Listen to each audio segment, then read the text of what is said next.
Les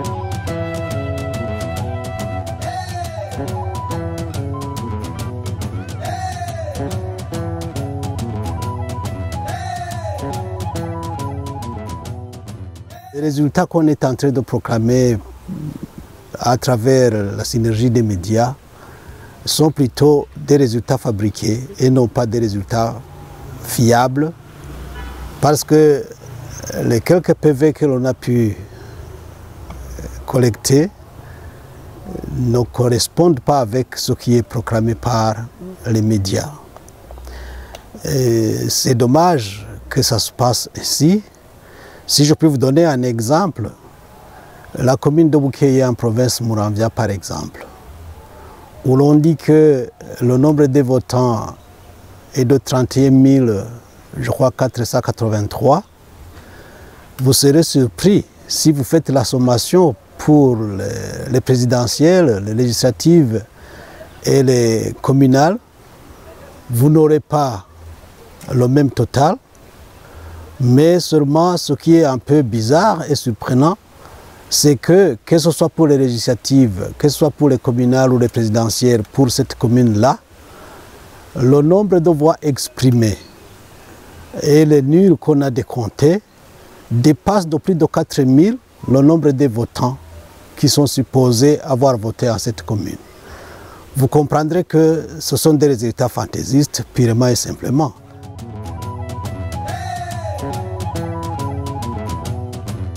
Même un aveugle reverrait. La CENI s'est refusée d'afficher les listes électoraux. Donc le fichier lui-même pose problème. Deuxièmement, la distribution des cartes d'électeurs, et là on l'a signalé, il y a eu des multitudes de cartes qui sont restées entre les mains des administratifs.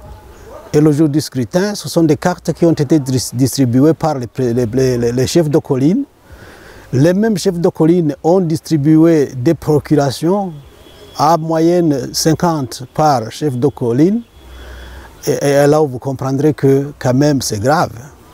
Et je puis aussi étayer mon argumentaire par le fait que même ceux qui ont tenté de dénoncer ces excès-là, ce sont eux qui se sont plutôt mis dans les cachots.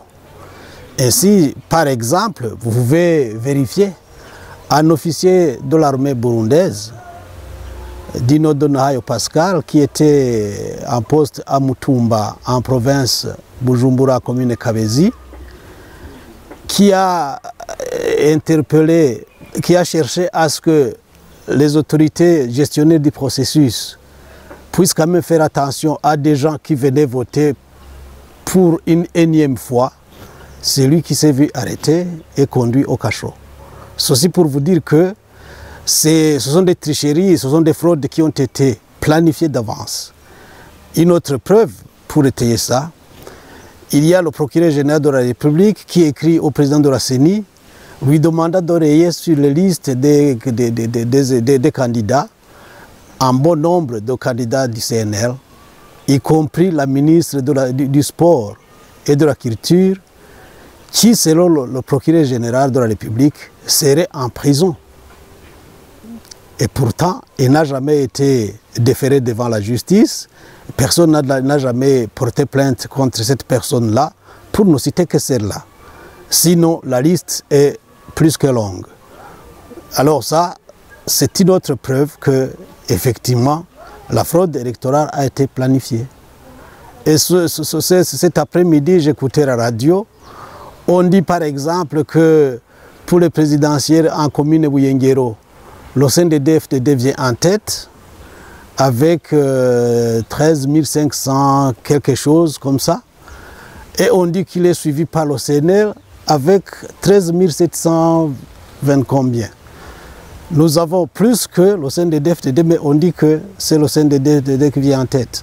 Ceci pour vous dire que tellement il y a beaucoup de zones d'ombre par rapport à ce qui se passe. Et un autre exemple, c'est que selon certaines sources, la CENI envoie de nouveaux formulaires, les fiches là qu'on doit compléter pour qu'on fasse à notre remplissage de je ne sais quoi. Donc c'est-à-dire qu'ici et là, on est en train de tripatouiller, on manipule les résultats pour qu'on proclame ce que veut le parti au pouvoir, en quelque sorte.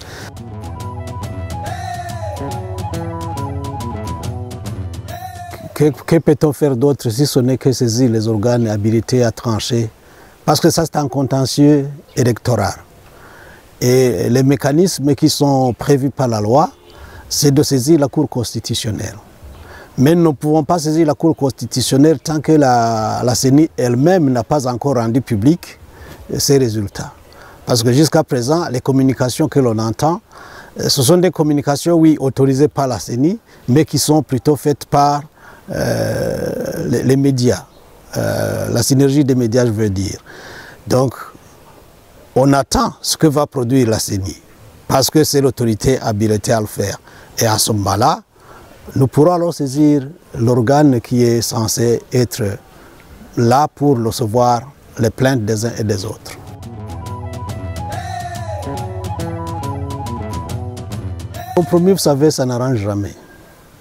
Il faut plutôt que les gens soient dans la règle et qu'on accepte le verdict tel que la population le veut. C'est ça qui peut nous être utile à nous tous. Sinon, les Burundais sont allés de compromission en compromission et voilà qu'on n'avance pas du tout. Au contraire, on recule. Maintenant, si la population décide du changement, il faut respecter cette population-là. C'est ce que nous demandons aux différents compétiteurs, c'est ce que nous demandons aux organes de gestion du processus électoral, c'est ce que nous demandons aux forces de l'ordre, c'est ce que nous demandons aux autorités administratives, c'est ce que nous demandons aussi aux autorités judiciaires. Il n'est pas question qu'on abuse de son pouvoir pour pérenniser un système qui a failli à sa mission. Les Burundais aspirent à vivre mieux qu'ils ne le sont aujourd'hui. La paupérisation galopante depuis quelques décennies, ça ne plaît pas du tout les Burundais. Et si on devrait aller alors de compromission en compromission pour maintenir les gens dans cette situation, pour laisser toujours les gens commettre des crimes de façon impunie, est-ce que le Burundi pourra s'en sortir un jour?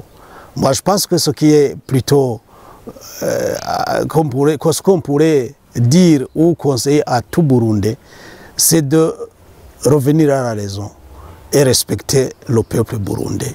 Il a aussi ses droits, il faut respecter ses droits, il faut promouvoir ces droits-là.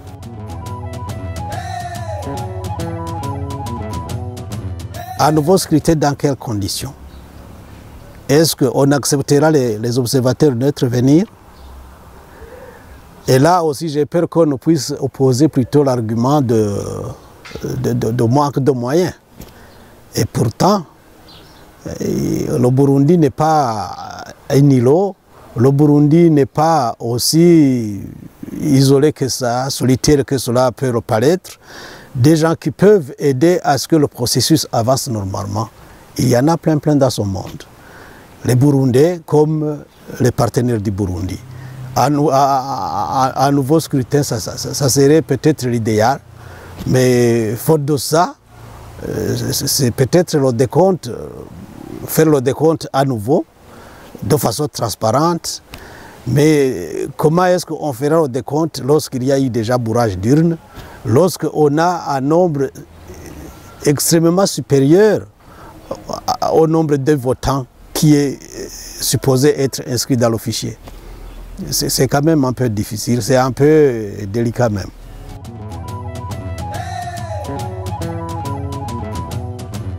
Je crains pour la sécurité de tous les Burundais. Dans un pays où le désordre s'est installé à 1 mètre, on peut tout craindre. Cependant, on ne doit pas céder à la panique. Moi, j'imagine que je dois jouir de mes droits. Et parmi ceux-ci, c'est le droit d'opinion. Et si les Burundais s'expriment par rapport à ce qu'ils vivent à ce moment-ci, ça ne constitue nullement pas un crime. Et personne ne devrait être inquiété pour ça. Au contraire, le parti au pouvoir et le pouvoir lui-même devraient quand même essayer de faire une introspection. 15 ans de pouvoir, 15 ans de torture morale et physique de toute une population, 15 ans de paupérisation, 15 ans de toutes sortes de misères pour la population burundaise. Est-ce que devrait-on en ajouter encore? Ou bien il faudrait plutôt laisser ce peuple libre pour que le Burundi aussi puisse pousser un petit tour de soulagement et s'embarquer sur la voie du progrès, la voie du développement.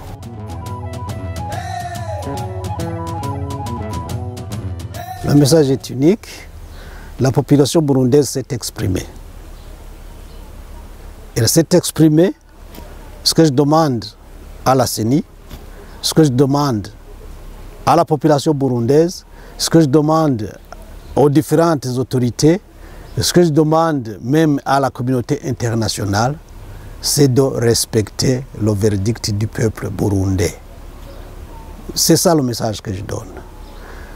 Et à cela j'ajoute, il faut que tout se fasse en toute quiétude.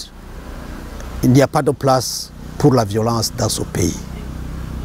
Il faut que tout se passe en toute quiétude, dans le respect et dans la dignité de chaque citoyen.